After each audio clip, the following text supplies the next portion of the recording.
Al-Qur'annya orang Islam itu tuh sebetulnya bukan kitab suci itu. Itu cuman kitab karangan aja itu. Itu tuh sebetulnya kitab yang dulu pernah dibawa Sung Gokong itu. Jadi mereka cerita tentang perjalanan Sung Gokong dengan biksu siapa? Saya lupa. Itu ke perjalanan ke barat mencari kitab suci itu loh. Nah, jadi itu cerita gitu. Sung Gokong itu hanya kertas kertas tulisannya Sung Gokong itu. Terus dibuang ke sungai sama gurunya. Ketika menyeberangi sungai, mereka nyebrangnya pakai kura-kura, kura-kura besar gitu. Nah, saya cuma dengerin aja.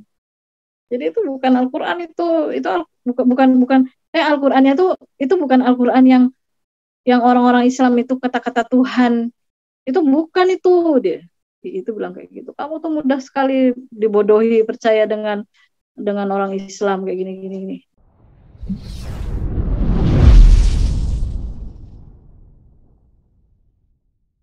Apa namanya kedewaan dari agama yang lain, Hindu. Hindu dan Jadi Buddha. kayak Hindu dan Buddha. Jadi masih Popo itu melihatnya masih kayak ada keterikatan seperti itu. Jadi Dewa Siwa, Dewa Brahma sama Dewa Wisnu itu juga kita sembahyangin gitu. Kita sembah istilahnya ya, kita sembah waktu itu. Seperti itu. Nah, ya kita pelajarin kan Dewa Siwa itu tugasnya bagaimana, Wisnu apa, Brahma apa tugasnya seperti itu kan. Jadi dan saya kan berpikir akhirnya kan ketika saya bertemu dengan Islam tadi, saya mulai berpikirnya kenapa ada dewa yang istilahnya ada dewa perusa dan kenapa ada dewa ini, kenapa ada dewa itu segala macam. Kok beda ya sama Allah? Allah tuh nggak membutuhkan bantuan dan kaki tangan seperti itu. Allah berdiri sendiri. Allah bisa semuanya sendiri dengan kehendaknya. Nggak seperti yang tiga saya sebutkan dan ngerasa akhirnya merasa aneh gitu, merasa aneh dengan yang dulu sehingga akhirnya memantapkan saya. Kemudian kalau yang di Kristen juga kan ada Trinitas Bapa, Putra dan Roh Kudus seperti itu. Ya hampir sama saja kan sebetulnya. Jadi saya memantapkan saya untuk mengambil Islam tuh di situ. Salah satunya. Banyak yang dan ada peristiwa-peristiwa yang Allah karena Ibu merasa tidak mungkin apa ya? Ya kayak apa ya Mbak? Kenyamanan yang jelas. Itu kan adanya di hati ya. Kalau sudah hati yang bicara itu kan kita nggak nemu dengan logika. Terkadang tuh seperti itu. Saya ngerasa nyaman, saya ngerasa aman. Nggak hanya nyaman, tapi saya ngerasa aman gitu dengan Islam. Waktu itu padahal saya belum sampai mengenal konsep yang kubur, surga, neraka. Itu saya belum sampai ke sana. Tapi saya itu sudah merasa nyaman waktu itu ketika awal-awal saya di UI. Kemudian makin kesini kan saya terus belajar. Saya nggak berhenti untuk belajar. Nah itu berbeda jauh dengan yang dulu. Sangat jauh lah. Nanti kalau saya kupas yang dulu, ya nggak enaknya nanti dikira menjelekkan agama yang lain. Biarlah lakum dinukum waliyadin ya. Afwan ya. Saya nggak ngupas yang lama. Kalau secara personal, ya Bu. Kalau secara personal kan Ibu punya pengalaman pribadi nih, karena Ibu dianggap sebagai titisan Dewi. Apakah ada perlakuan perlakuan khusus yang akhirnya ngebuat ibu merasa mungkin saya punya gitu loh, atau gimana dan lain-lainnya gitu, Iya ada. terkait dengan ibu yang dianggap sebagai titisan Dewi itu. Iya ada. Ya ada, Boleh kerasa mungkin Bu banget. diceritakan, ini kan pengalaman Jadi pribadi sifatnya ya. kalau di keluarga Popo sama Akung itu, saya ngerasain banget kalau saya tuh saya tuh lebih disayang. Mereka juga punya cucu kan ya. Mereka juga punya banyak cucu. Cucunya nggak cuma satu dua. Mereka punya banyak cucu. Tapi dari sekian cucu-cucunya itu, yang spesial itu kayak saya merasakan bahwa saya spesial buat mereka. Meskipun nggak ada pertalian darah, itu saya sangat spesial buat mereka. Kasih sayang yang mereka berikan ke saya, ya meskipun terlepas dari ke apa ya dari keistimewaan yang mereka sematkan ke saya, tapi saya bisa merasakan gitu. Bahkan Akung itu ketika ajalnya beliau dekat, saya sudah di Jogja, itu kata ibu saya, ibu kandung saya, yang dipanggil hanya saya, cucunya nggak ada yang dipanggil, yang di ini yang dicari saya, selalu saya. Ketika saya masih bersama mereka pun, mereka tuh kelihatan banget, mereka tuh sangat sayang sama saya. Ya walau alam apakah kasih sayang itu saya anggap saya terimanya dengan tulus gitu aja, yang tidak berpikir sampai kalau misalnya saya bukan titisan dewa, kalau saya bukan titisan dewa apakah saya akan tetap diperlakukan seperti itu atau tidak. Saya nggak berpikir ke sana, saya nggak mau sampai berpikir ke sana pada waktu itu, karena saya termasuk anak yang kurang kasih sayang di keluarga sebetulnya ya. Yang namanya kakek dan nenek, saya hanya merasakan kasih sayang itu dari Popo sama Akung. Kakek nenek saya yang asli, itu bahkan saya belum pernah ketemu pada waktu itu. Jumpa pun tidak. Dan jadi gimana ya, buat saya ya mereka udah seperti keluarga saya sendiri. Jadi saya bagian dari mereka, dan memang saya diperlakukan bukan sebagai orang asing, tapi memang betul-betul kayak cucu mereka yang mereka sayang gitu. Dan namanya kasih sayang itu kan kita bisa melihat mana yang lebih disayang, mana yang enggak, itu kan kelihatan. Saya ngerasa kayak saya tuh disayang banget, bahkan melebihi dari cucu-cucu mereka sendiri. Insya Allah ya Seperti Bu itu. ya. Iya, tapi kan awalnya mereka merasa ibu spesial kan karena tanda Ya, lahir itu ya, yang iya. akhirnya dianggap sebagai titisan itu kan, Dewi. Iya. Masya Allah. Nah, proses ibu untuk memeluk akhirnya yakin dengan Islam itu cukup panjang ya Bu ya. Mulai dari Panjang ibu SD sekali. sampai SD, akhirnya kuliah itu. SMP. Uh-uh. Itu ibu pas ngirim surat itu ibu gimana, maksudnya di semester berapa? Kemudian bagaimana proses syahadatnya? Nah, itu kalau nggak salah saya sudah semester 3 apa ya. Saya mulai berani mengirimkan surat. Jadi setelah saya melalui proses panjang tadi, terus saya sudah betul-betul mantap berkeyakinan untuk menjadi seorang muslim, saya menulis surat itu kayaknya semester 3. Waktu itu ya kalau nggak salah semester 3 waktu itu. Tahun 2002 apa 2001 ya. Pokoknya kayaknya menginjak semester 3 deh, seingat saya. Ya, jadi ada pada masa itu ada sebuah partai politik baru ceritanya. Tahun 99 itu ya. Ada sebuah partai politik baru yang dia itu concern pada dakwah dakwah ke masyarakat. Uh, yang menjadi kader-kadernya ya adalah kader-kader dakwah seperti itu. Dan itu salah satu kadernya itu ada di WI. Nah, waktu itu concernnya mereka bukan untuk mencari masa, itu enggak. concernnya memang betul-betul ingin memang dakwah Islamiyah seperti itu. Jadi ada salah seorang itu yang dia mendatangi kami, bukan tadinya nggak saya sih, jadi teman saya. Jadi mereka punya kayak punya organisasi mahasiswa gitu, kayak tapi di luar kampus. Bukan mahasiswa, bukan organisasi kampus gitu ya, tapi isinya semua mahasiswa.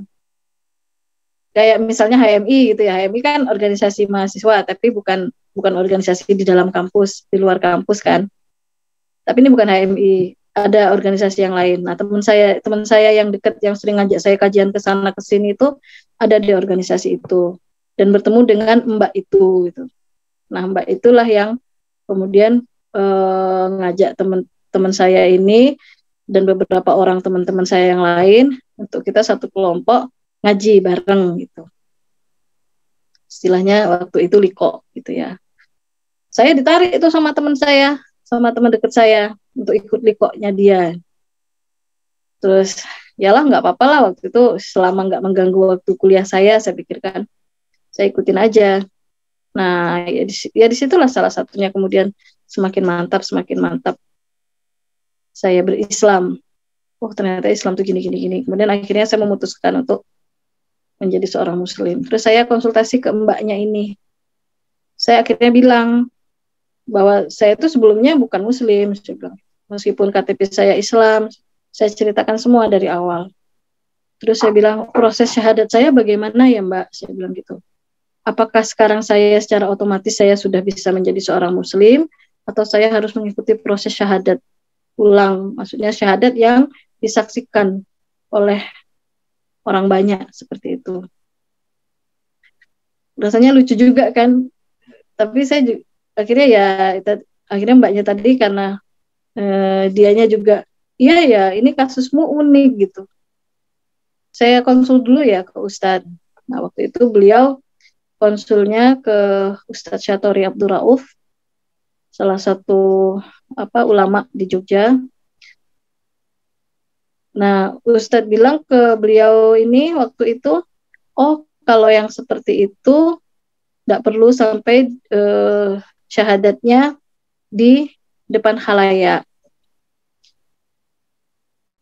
Insya Allah dengan niat seperti itu dan dengan maksudnya sudah memulai berikrar diri sendiri untuk berislam secara kafah, insya Allah syahadat sudah cukup syahadatnya hanya dengan kelompok itu aja gitu, seperti itu. Toh khalayak taunya juga sudah Islam kan, seperti itu.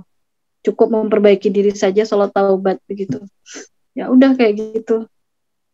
So, akhirnya saya makin mantap kan. Saya sampaikan lagi ke orang tua saya, pokoknya sampai akhir hayat saya seorang muslim. Saya nggak mau pindah ke yang lain lagi. Saya nggak mau kembali lagi dan nggak mau pindah ke yang lain juga. Saya bilang gitu. Ini jalan saya. Meskipun sebetulnya waktu itu juga bapak masih itu salah. Pilihan kamu tuh salah. Kamu tuh meskipun ini kamu tuh orang Jawa, kamu tuh tetap orang Jawa. Kamu tuh orang Jawa tuh punya ini sendiri gini gitu. Beliau masih sampai sekarang kan kepercayaannya masih kuat di kejawen. Bapak sampai sekarang pun bapak masih kayak gitu loh. Saya tuh sampai ya Allah. Kalau ibu saya alhamdulillah kita anak-anaknya bisa ngajak ibu pelan-pelan. Meskipun ibu kalau di depan bapak juga nggak berani. Misalnya di rumah ada bapak, ibu nggak berani terang-terangan sholat. Sholatnya masih sembunyi-sembunyi. Tapi alhamdulillah ibu sudah punya pemikiran yang berbeda, nggak seperti dulu, dan tidak lagi memaksa saya untuk kamu tuh Jawa atau gini ngikutin bapak tuh enggak. Kalau bapak sampai sekarang ya masih mencoba untuk mengajak, tapi tidak melarang saya juga untuk menjalankan ibadah saya. Nggak bisa, udah nggak bisa apa-apa lagi istilahnya. Ya saya sudah punya keputusan, saya Islam ya sudah. Ini agama saya, ini jalan saya bilang gitu. ya udah nggak bisa ngapa-ngapain, tapi bapak tetap berusaha dakwah ke saya, dakwah keyakinannya. Masya Allah. Berarti pada saat ibu memutuskan masuk Islam gitu kan, itu sebenarnya sebuah keputusan yang luar biasa ya Bu ya. Karena ibu Iya. cenderung bisa dibilang masih muda gitu kan. Nah, pada saat ibu memutuskan itu, uh, berarti kan ibu sudah tahu resikonya kan gitu dengan keluarga. Nah, ada nggak Bu perlakuan-perlakuan yang memang ibu rasakan sampai mempengaruhi ininya Mental ya. ibu gitu loh. Mungkin mentalnya, secara fisiknya, juga setelah mengetahui ibu masuk Islam, baik keluarga kandung maupun yang popo tadi Bu. Iya. Kalau dari keluarga kandung, eh, meskipun bapak sempat nggak terima, marah-marah segala macam, tapi bagaimanapun saya itu anaknya kan, saya darah dagingnya, dan kasih sayang beliau ke saya juga, misalnya nggak bisa dipupus hanya karena masalah saya berbeda keyakinan dengan beliau. Untungnya beliau cukup demokratis lah masalah itu terhadap diri saya. Meskipun ya tadi kayak gitu, meskipun beliau sempat marah-marah segala macam, tapi beliau cukup demokratis, bisa menerima saya. Toh juga adik-adik saya Muslim semua, menjalankan ibadah Muslim, ibadah Islam juga beliau nggak melarang. Dengan saya pun beliau juga tidak melarang. Tapi eh, pertentangan yang saya dapat itu justru dari II saya, mamah saya, popo saya. Kalau Akung kan sudah meninggal. Jadi ketika saya menyatakan Islam tuh Akung sudah nggak ada. Ketika saya pulang liburan, ya bagaimanapun kan eh, yang saya pelajari dalam Islam ada birrul walidain, dan saya menganggap bahwa mama sama popo dan Akung itu salah salah satu orang tua saya juga gitu, maksudnya orang yang harus saya hormati juga, karena dari saya bayi mereka juga terlibat dalam pengasuhan diri saya, meskipun tidak dinafikan bahwa ada tanda kutip kan dari mereka, tapi saya nggak pedulin itu. Bagi saya mereka tetap punya sejarah dalam hidup saya, dan mereka harus saya hormati juga. Jadi saya tetap silaturahim, memberanikan diri untuk silaturahim, untuk datang. Karena kalau saya nggak datang ke sana pun tetap mereka akan datang ke saya. Jadi lebih baik saya yang datang ke mereka duluan. Dan ketika saya datang, saya bertemu mereka, ya saya harus siap. Udah, saya mendengarkan macam-macam omelan, segala macam kemarahan mereka luapkan. Memang mereka marah besar ke saya. Macam-macam lah bunyinya. Kalau saya tirukan kayaknya kok nggak pantas gitu. Saya dengarkan aja, saya cuma diam saja. Dimarahin tuh saya hanya diam saja. Menangis pun saya tidak. Karena saya berpikir buat apa saya menangis? Saya nggak salah kok, saya bilang. Saya dalam hati saya gitu. Saya nggak salah kok. Saya memilih jalan yang benar kok. Kenapa saya harus menangis diomelin? Jadi saya istighfar aja dalam hati. Astagfirullah, astagfirullah. Istighfar aja saya dalam hati. Mereka ngomel, saya istighfar dalam hati. Tidak bergeming, saya nggak yang nangis, nggak apa, tidak yang membalas dengan perkataan pun saya tidak. Saya diamkan saja sampai mereka lelah sendiri bicara. Sampai akhirnya mereka berhenti sendiri marah-marah seperti itu. Dan ya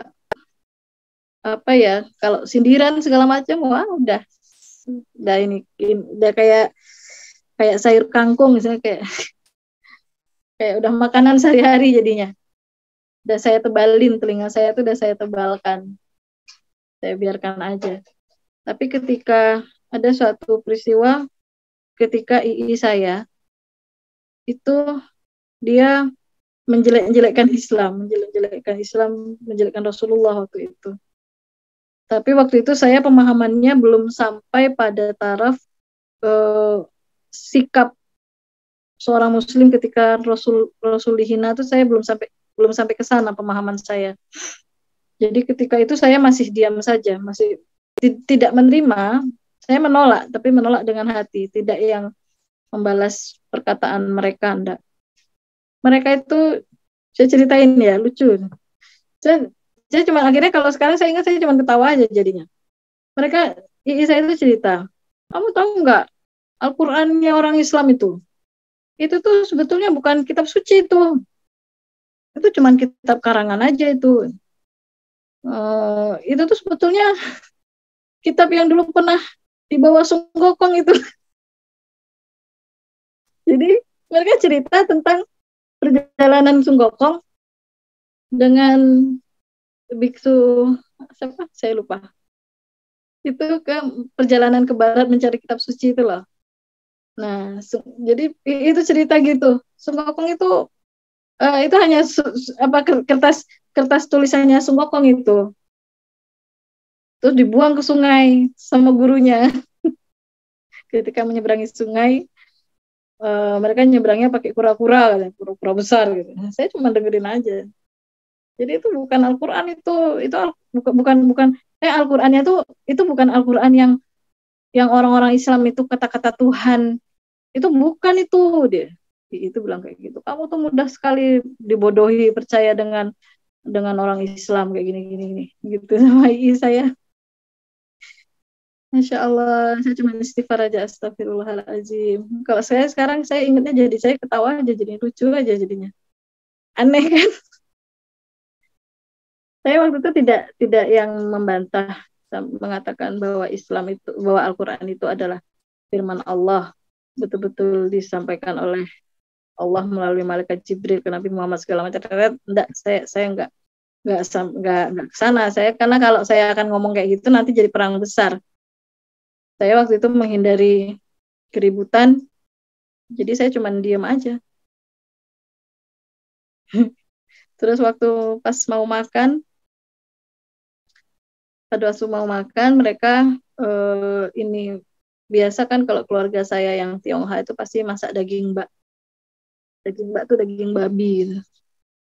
Jadi dulu tuh saya juga kenyang makan daging babi sampai SMA saya makan daging babi. Nah, ketika saya sudah berislam, disindir saya tuh.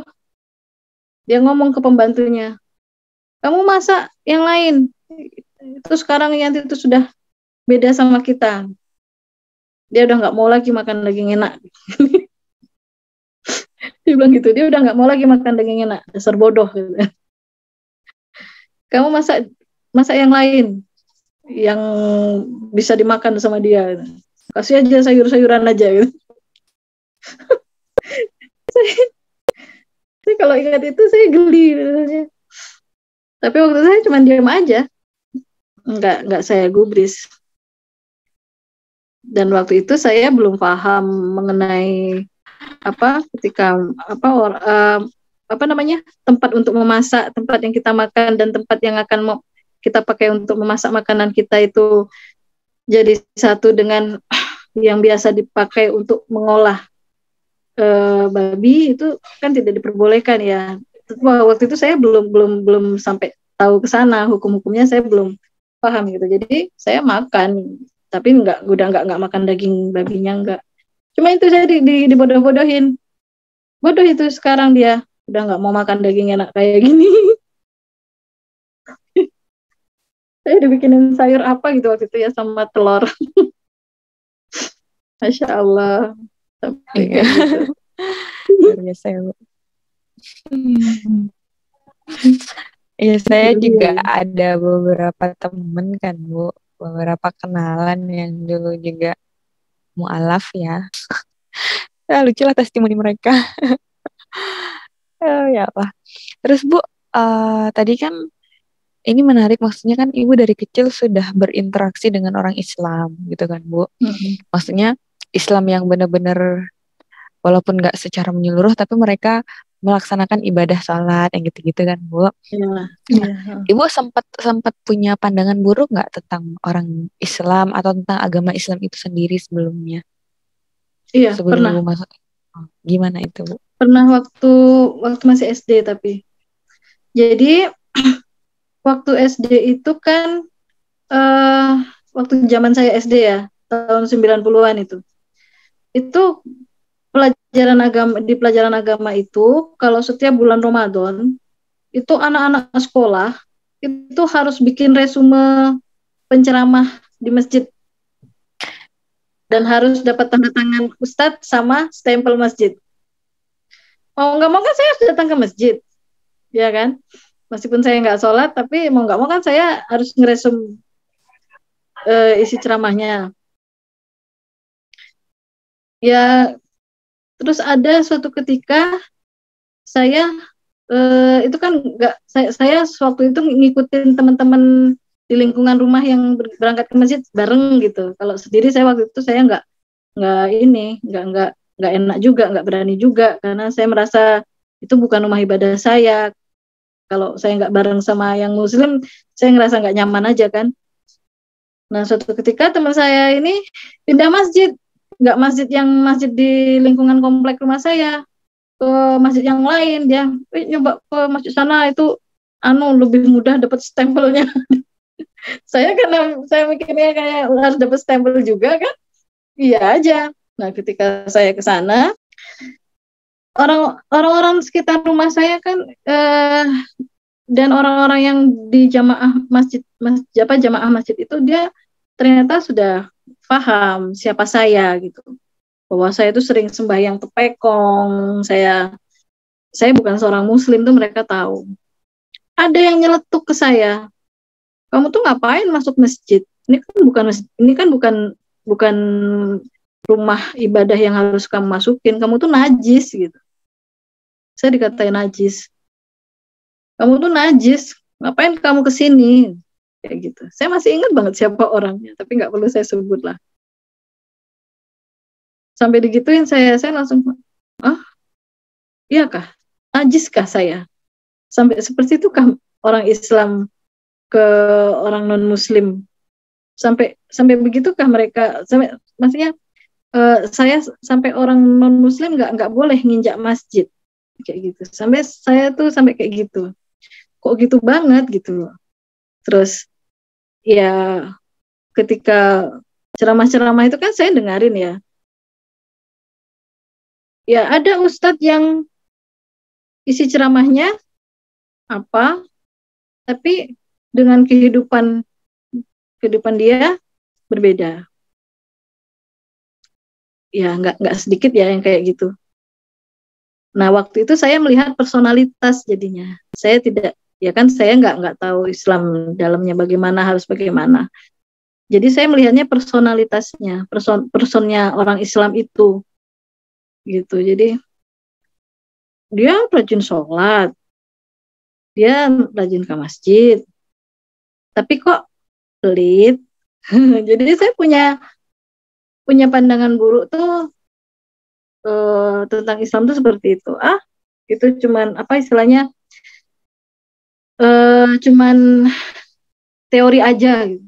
Mereka tuh cuman pandainya teori aja. Buktinya juga mereka pelit. Jadi kan ada orang-orang yang pelit kayak gitu.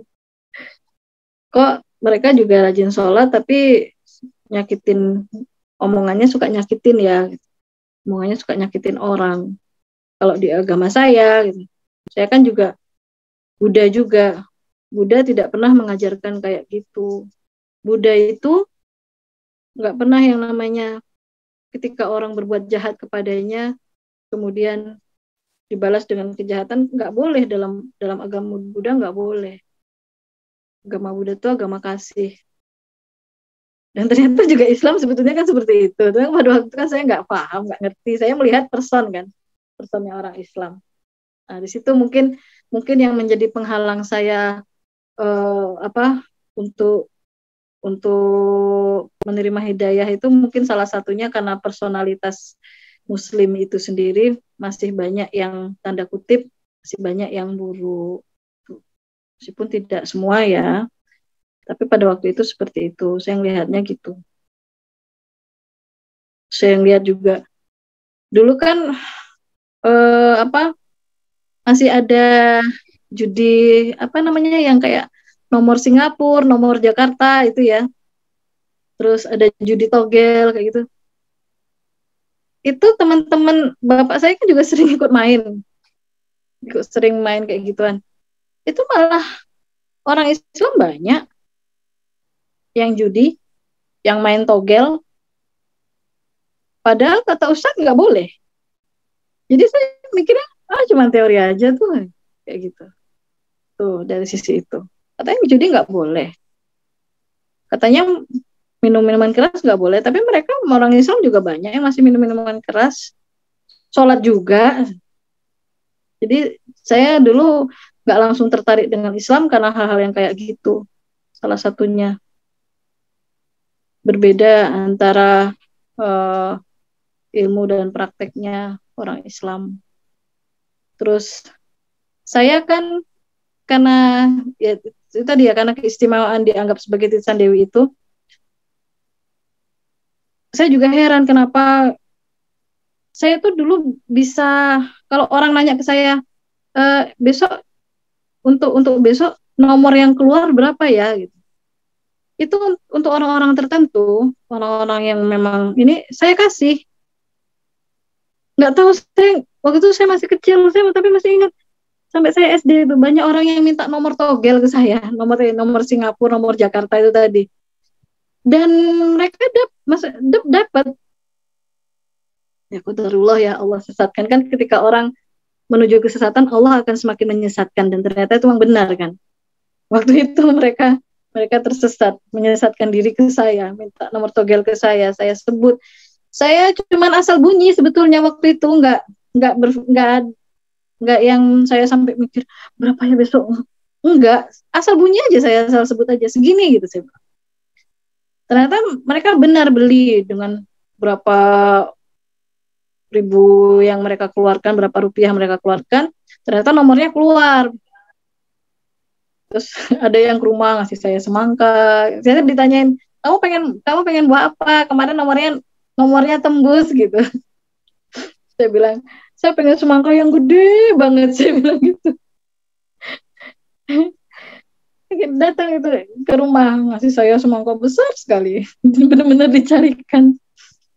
Dan itu mereka Muslim gitu loh. Terus ada lagi, ketika ada tetangga-tetangga saya yang sakit, mereka juga Muslim kan, mereka sholat, mereka puasa. Ketika mereka diuji sakit sama Allah, mereka tuh datangnya ke tepekong saya, ke kelenteng popo saya, sembahyang. Kan itu sebuah, ya kalau sekarang saya melihatnya kan itu sebuah kemusyrikan ya. Setelah saya tahu ilmunya, ya itu musyrikan, sebuah kesyirikan sebetulnya, sudah menyekutukan Allah. Tapi itu mereka lakukan. Mereka sembahyang ke kelenteng popo saya. Mereka berobat kan popo saya Sinse. Mereka berobat ke popo saya, nggak cuma hanya sekedar berobat, mereka juga sembahyang dewa yang dimaksud, mana yang mau mereka tuju, seperti itu. Makanya pada waktu itu salah satu yang menghalangi saya untuk menerima Islam, maksudnya untuk saya menerima hidayah Islam itu mungkin salah satunya karena itu sikap-sikap ya person tadi.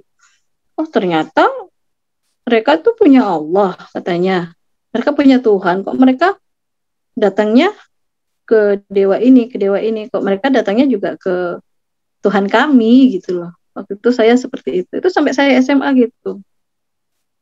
Jadi terus Islam tuh apa dong?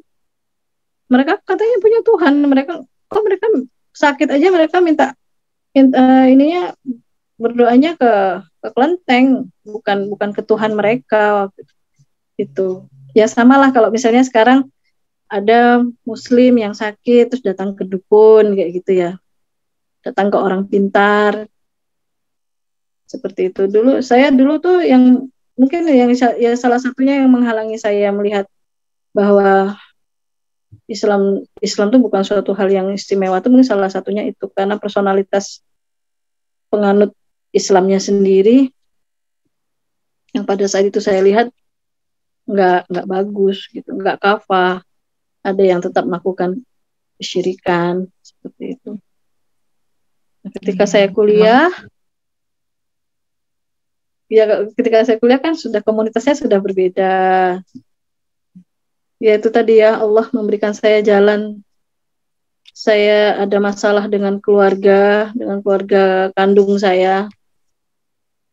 Itu kemudian Allah memberikan jalan saya untuk sampai harus keluar rumah itu, untuk memilih ke Jogja segala macam, itu kayaknya memang itu sudah skenario Allah buat saya. Masya Allah.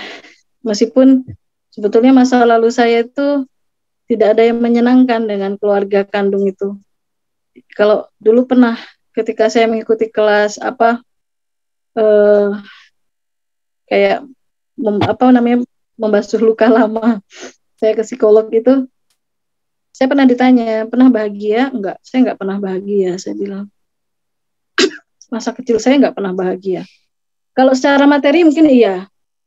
Secara materi memang saya bahagia. Maksudnya ya, misalnya makan apa, makan enak segala macam, main apa segala macam, itu memang terpenuhi dari keluarga asuh saya, terpenuhi semua.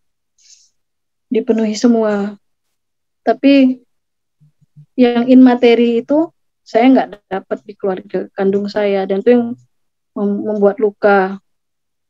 Ya nggak perlulah saya ceritain di sini ya, karena bagaimanapun itu aib ayah ibu saya.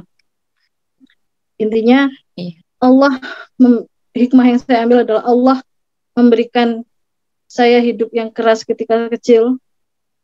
Allah memberikan luka ketika saya kecil lewat keluarga itu, untuk memantik saya bisa mendapatkan jalan Allah yang lain. Allah tuntun untuk bisa menjadi muslim seperti sekarang ini, menjadi lebih kuat. Allah kuatkan saya di situ.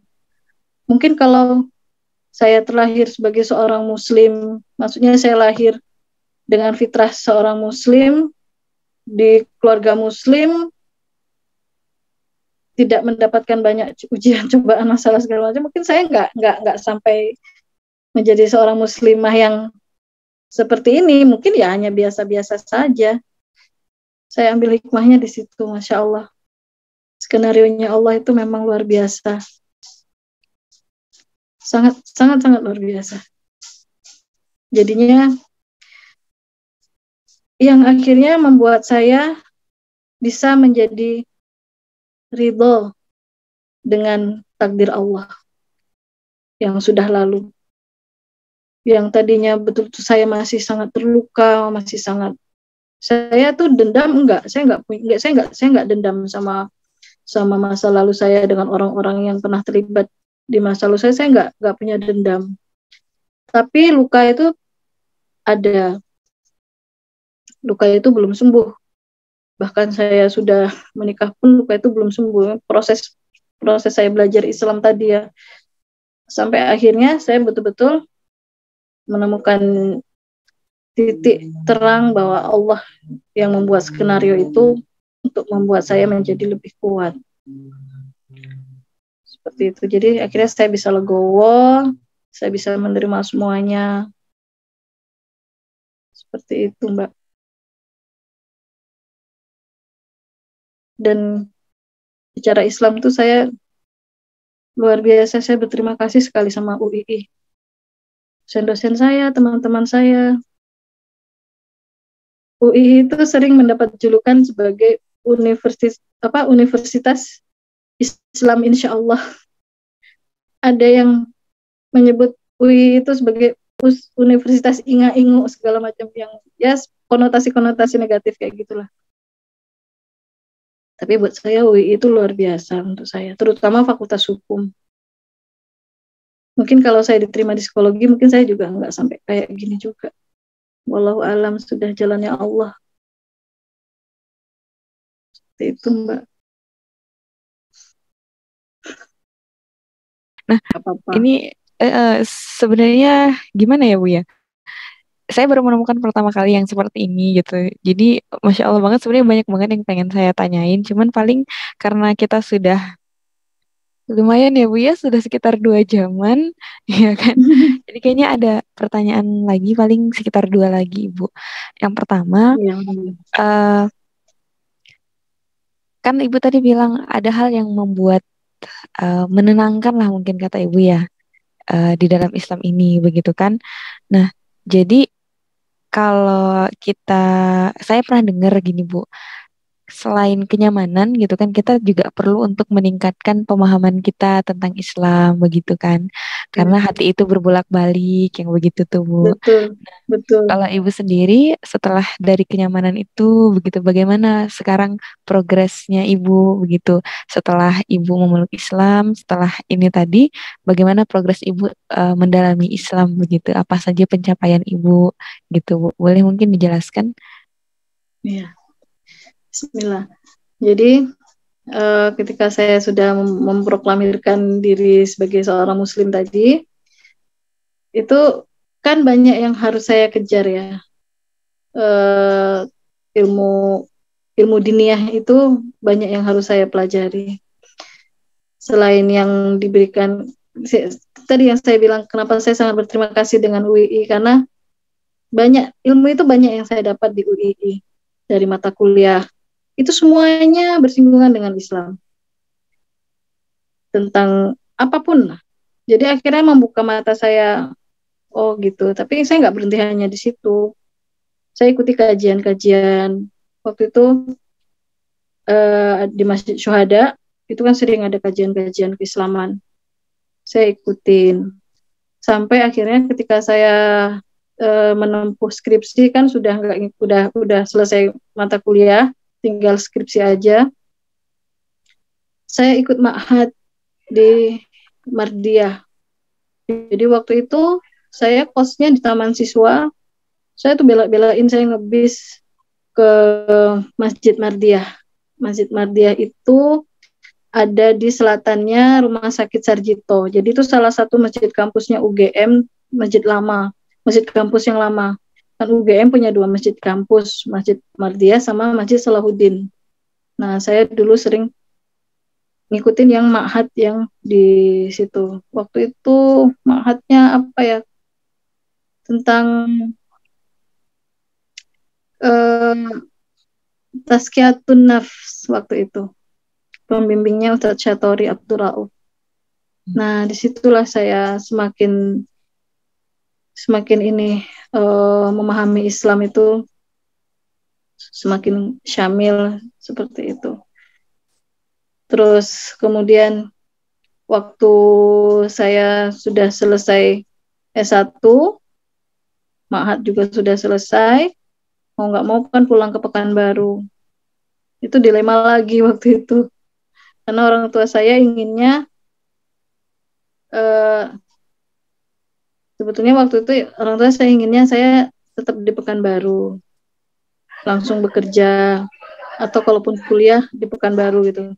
Cuma waktu itu saya merasa saya masih saya tuh kayak masih kurang banget keilmuan saya, kafaah saya dengan soal diniyah itu saya kayaknya masih kurang banget. Ilmu tauhid pun saya kayaknya masih saya kurang banget gitu loh. Dan di Pekanbaru saya kan saya nggak tahu di mana saya harus mencari itu. Waktu itu saya betul-betul galau waktu itu. Ketika saya pulang itu saya betul-betul galau. Benar sih di Pekanbaru itu sebetulnya kalau ini mungkin banyak ya, kalau tempat-tempat untuk belajar Islam mungkin banyak, tapi saya nggak tahu pada waktu itu karena selama saya hidup di Pekanbaru kan saya komunitasnya bukan komunitas Muslim, meskipun punya teman-teman Muslim juga, tapi bukan yang mereka yang Islamnya sudah sesuai dengan ekspektasi saya gitu. Jadi saya kayak ngerasa saya masih butuh ke Jogja lagi. Saya masih butuh hijrah lagi. Tapi apa alasan saya untuk ke Jogja? Kan begitu. Waktu itu orang tua saya, udahlah ibu ya, udah kamu di Pekanbaru, kamu ngelamar apa dulu, nanti sekolah lagi, terus jadi pengacara segala macam kayak gitu sih, gitu, bla bla bla gitu. Tapi saya kemudian kalau Pekanbaru saya ngapain? Galau saya. Saya masih kurang nih, saya masih butuh banyak belajar. Terus waktu itu kan saya intens liko waktu itu ya, liko tarbiyah. Saya masih intern Liqa Tarbiyah ketika di Jogja. Ketika saya pulang Pekanbaru, saya bingung nih, Liqonya gimana? Meskipun sebetulnya saya mendapatkan surat transfer untuk Liqa, tapi feelnya beda ternyata. Nggak dapat. Saya nggak langsung ditanggapi oleh ikhwah di Pekanbaru gitu. Terus akhirnya saya memutuskan saya kayaknya harus hijrah lagi ke Jogja. Pokoknya saya harus ke Jogja. Terus saya akhirnya bilang ke Bapak, saya nanya ke Bapak, Pak, kalau saya ngelanjutin lagi S2, ada biaya nggak Pak? Saya nanya gitu dulu. Kalau nggak ada biaya ya nggak apa-apa, tapi saya tetap ke Jogja lagi, nanti saya tak kerja di Jogja untuk bisa nyambung S2, saya bilang gitu. Terus Bapak bilang, kalau memang niat mau kuliah lagi, fokus kuliah, nggak usah, jangan kerja. Bapak tuh tipenya gitu ke anak, ke saya terutama. Ya terus Bapak mengizinkan gitu. Pokoknya udah kamu nggak usah mikir biaya. Kalau memang kamu punya niat untuk meneruskan sekolah yang lebih tinggi, Bapak support gitu, Bapak senang. Nggak usah mikirin biaya, Bapak bilang gitu. Akhirnya alhamdulillah saya bisa ke Jogja lagi. Saya ke Jogja lagi, artinya saya bisa Liqa lagi gitu. Dan Liqa Tarbiyah itu buat saya sangat penting sekali. Karena di situ tuh apa ya, kayak saya punya keluarga kecil yang saya tuh masih butuh bimbingan banget, baik dalam ibadah, terutama dalam ibadah. Saya masih butuh banget bimbingan dari teman-teman yang sudah dahulu menjadi seorang muslim. Iya, iya. Karena di kelompok tarbiyah itu kita ada yang namanya lembar mutabaah kan, ada lembar kontrol seperti itu. Itu apa ya? Sangat sangat membuat saya tertolong sekali menjadi seorang mualaf pada waktu itu. Waktu itu saya nggak ngerti loh, ada istilahnya ada lembaga mualaf segala macam, ada yayasan mualaf yang mendampingi mualaf tuh saya dulu nggak tahu sama sekali, saya nggak ngerti di mana itu, saya nggak ngerti karena saya sudah bergumul dengan teman-teman di WI, dengan teman-teman tarbiyah ini tadi, ya saya merasa waktu itu dengan mereka pun saya sudah kayaknya cukup gitu loh. Saya nggak mencari yang bimbingan mualaf tadi, saya nggak mencari jadinya, dan nggak berpikir emang ada beneran gitu, saya nggak tahu. Bahkan ternyata di Jogja itu ada PT pun saya nggak tahu, PT atau MITI ya dulu istilahnya, saya nggak tahu waktu itu.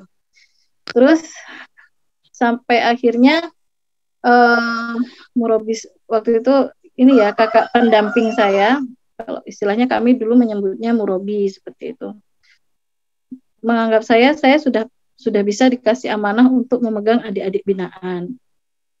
Nah ketika itu mau nggak mau saya harus mau menerima. Waktu itu saya langsung diberi satu kelompok adik-adik binaan untuk saya bina. Ya saya bismillah. Karena saya juga menyadari bahwa menyampaikan 1-2 ayat itu sebuah kewajiban. Bahwa Islam itu adalah nasihat, ad-dinu nasihat, agama itu adalah nasihat. Maka saya terima amanah itu. Sambil saya terus belajar seperti itu. Jadi bukan apa ya Bu ya, bukan cuman sekedar untuk diri sendiri lagi ya Bu ya, tapi sudah mengajak gitu yang lain gitu.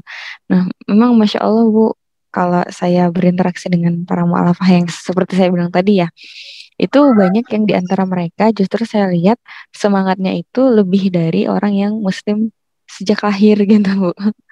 Bahkan mereka menjadi kayak ya orang-orang terdepan lah gitu kalau untuk urusan menuntut ilmu untuk diri mereka sendiri dan mengajak orang lain gitu. Kadang juga merasa mungkin ya punya PR untuk mendakwahi keluarga sehingga intensitas menuntut ilmunya itu lebih gitu, Masya Allahnya. Iya emang benar Mbak. Nah terakhir ini Bu, ngerasa gimana Bu? Iya, saya juga ngerasain kayak gitu bahwa kewajiban kita tuh, saya saya punya kewajiban, saya punya PR, terutama orang tua saya. Saya nggak usah jauh-jauh lah ke yang lain, ke orang-orang lain yang saya nggak kenal gitu ya. Saya punya PR orang tua saya. Itu yang kemudian membuat saya itu semakin semangat belajar Islam. Bahkan sampai sekarang saya masih terus belajar, mengulang-ulang kembali. Itu masih saya lakukan. Kalau dulu sampai menjelang saya punya anak, saya masih memegang beberapa kelompok-kelompok binaan. Tapi begitu anak saya lahir dengan kondisi yang Masya Allah membutuhkan perhatian besar, akhirnya memang kelompok-kelompok itu saya lepas. Kelompok-kelompok binaan saya lepas, dan saya sempat vakum berapa tahun, yaitu di dunia dakwah, karena saya fokus ke anak. Tapi yang masih mengganjal di hati saya itu orang tua saya. Adik saya, alhamdulillah, adik saya kandung yang perempuan itu alhamdulillah dia salah satu aktif, ya begitu dia kuliah, dia juga salah satu aktivis dakwah di kampus. Itu dengan adik saya inilah kami berdua mengazamkan diri, ayo gimana caranya kita bisa deketin bapak ibu. Ya ke bapak, ke ibu, ke ibu alhamdulillah udah ada pencapaian meskipun sedikit ya. Tapi itu membuat kami sudah sedikit lega lah. Sekarang PR untuk siapa sih yang anaknya itu nggak ingin orang tuanya husnul khotimah ya? Semua pasti ingin orang tuanya husnul khotimah. Itu yang masih membuat saya sampai sekarang tuh ke bapak. Bapak itu ya di KTP-nya masih Islam, tapi masih jauh. Beliau baik, beliau orangnya baik. Kalau baik, tapi dari sisi tauhid beliau belum berislam. Yang saya takutkan ketika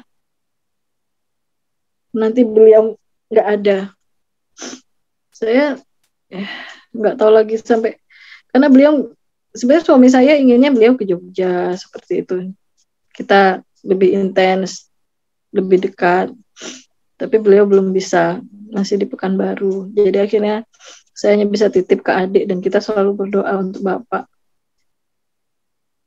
Kayak gitu, Masya Allah. Kalau sekarang, ya dakwah tuh nggak boleh berhenti, Mbak. Saya sempat waktu vakum fokus ke anak itu, saya kayak ngerasa ada yang kosong. Kayak ada yang kosong, kayak ada yang hilang gitu. Ketika saya meninggalkan dunia dakwah.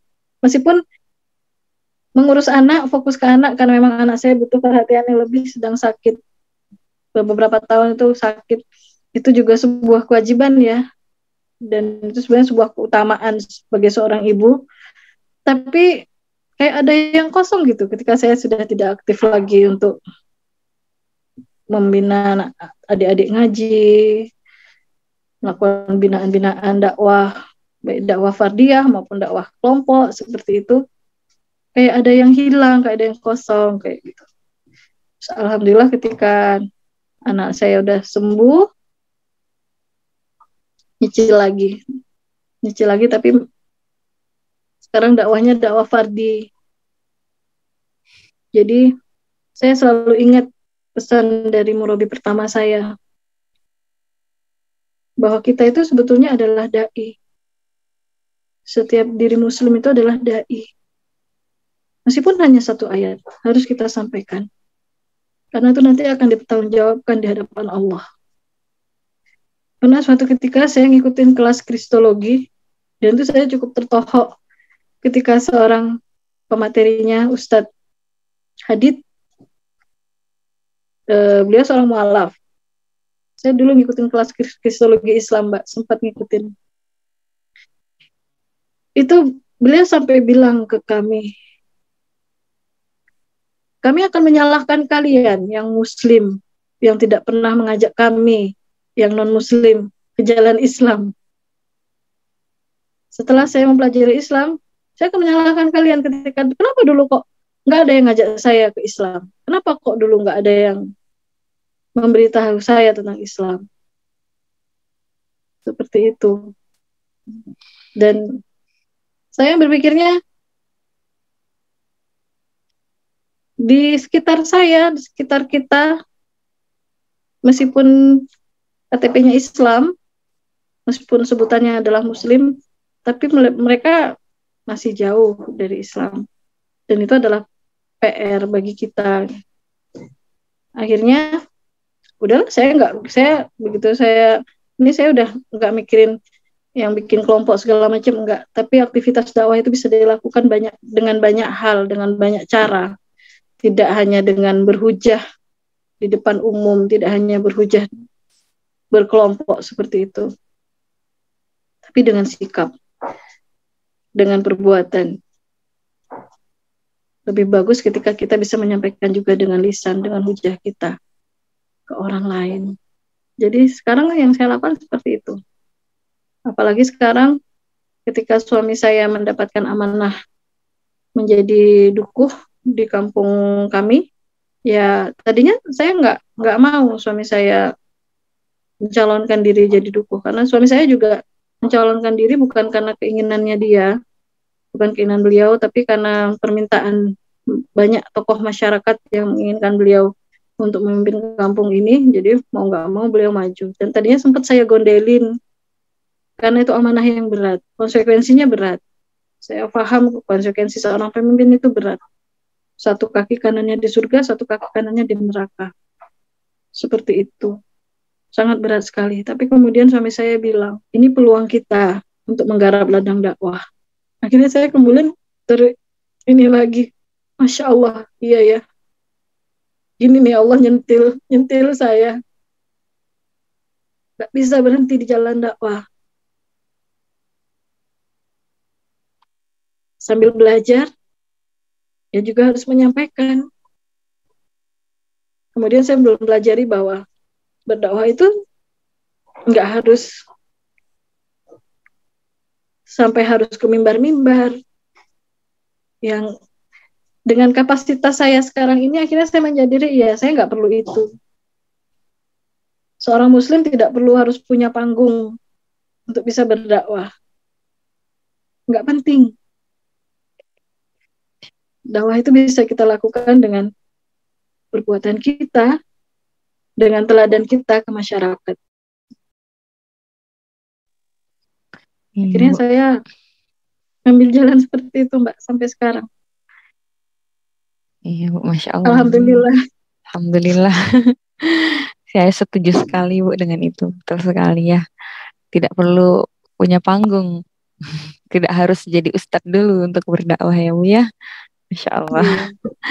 Nah, terakhir Bu, ya. Sebenarnya dari tadi Bu udah memberikan banyak pesan, cuman secara formalnya mungkin ya.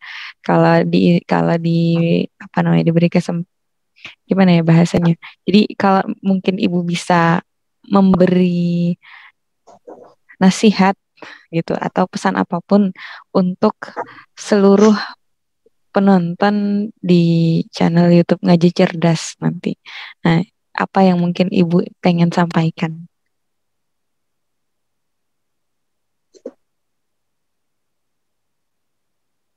Apa ya?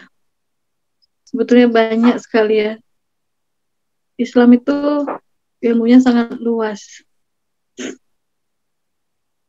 Kalau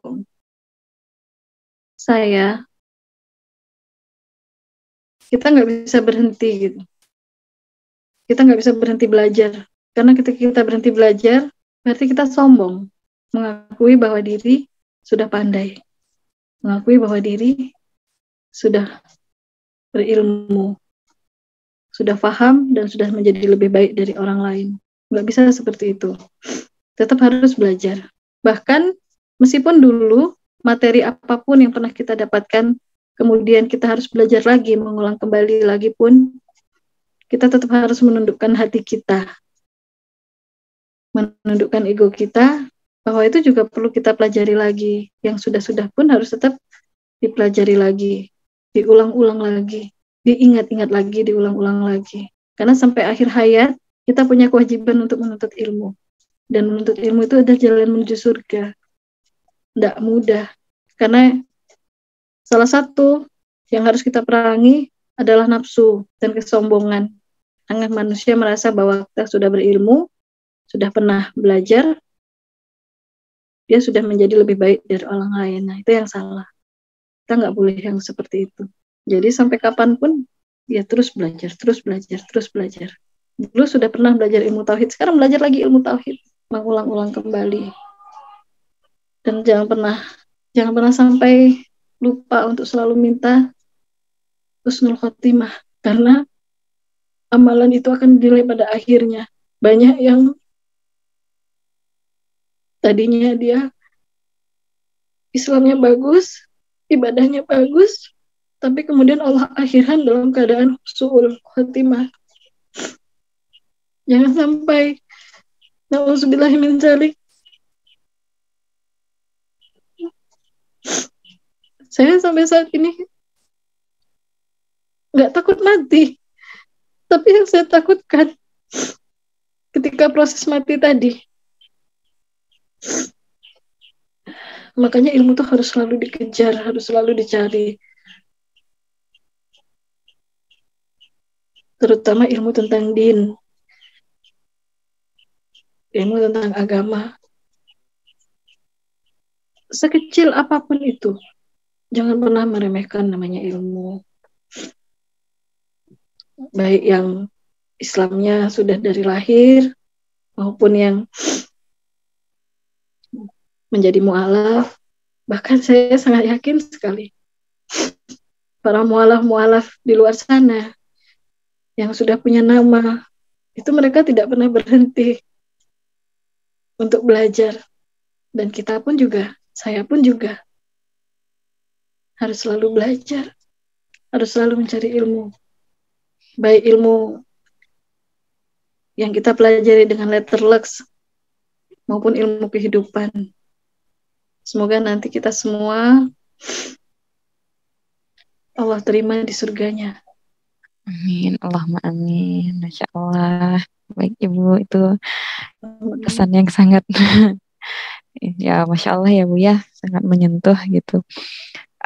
Semoga nanti ketika video ini tayang, video ini bisa menjadi salah satu amal jariah untuk Ibu ya. Amin, Allahumma amin. Dengan kisah Ibu yang mulai dari, lagi-lagi saya katakan luar biasa, sampai dikatakan Ibu titisan Dewi, kemudian Ibu bisa akhirnya dengan proses yang panjang dan kompleks akhirnya memilih mantap untuk memeluk Islam, sampai bukan hanya memeluk Islam untuk diri sendiri, sampai berupaya untuk mendakwahkannya begitu. Itu Masya Allah sekali. Jadi Insya Allah semoga ini benar-benar menginspirasi banyak orang, kemudian tadi ya Bu bisa menjadi amal jariah gitu, karena kan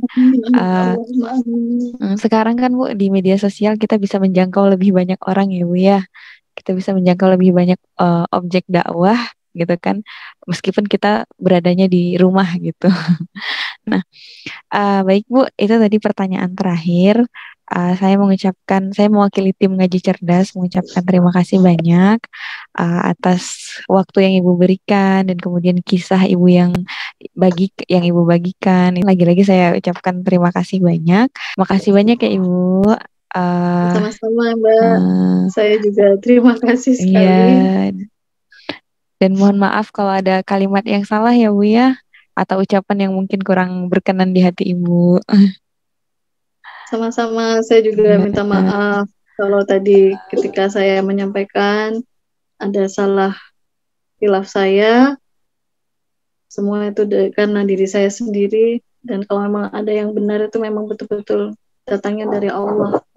Semoga itu memberikan pelajaran untuk kita semua dan untuk menjadi reminder buat diri saya ya, untuk Bu, bisa menjadi lebih baik lagi.